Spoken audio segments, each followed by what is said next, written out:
John chapter 4, verse 17 says, "I don't have a husband," she answered.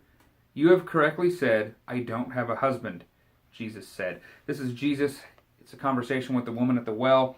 He has told her that he offers living water and she'd never thirst again. She's thinking in physical terms how great this would be. She says, "Great, how do I get some of this?" And then Jesus basically says, "Hey, call your husband." And her response, probably just to get out of the conversation and just to end it, is to say, "I don't have a husband."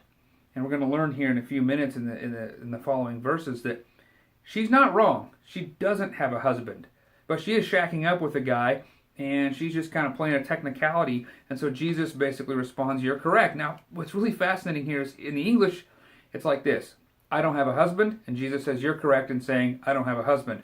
But in the original Greek, as we read that, she says basically, "I don't have a husband," and he says, "A husband you don't have." You've answered correctly. Why that's significant? In the English language, that doesn't mean much, but in the Greek, it moves the word husband up to this position where it's emphatic and emphasized. So it's like she's like, "Well, I don't have a husband," and it's like him saying, "Well, a husband," emphasis, "you don't have." Correct. You're right. Got you on a technicality.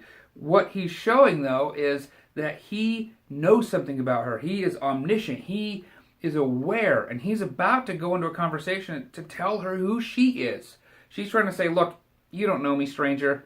I don't want to get into this conversation, so I'm just gonna get out of it." And he says, "I don't think so. We're gonna deal with who you are and what you're doing, because if you want this living water that Jesus is offering, lady, you're gonna have to get this right." The beautiful thing about the gospel is he's already getting her right before she's got herself right. Jesus knew who she was. He went after her. He's having a conversation with her, and he knew what he was getting into. That's the beauty of the gospel.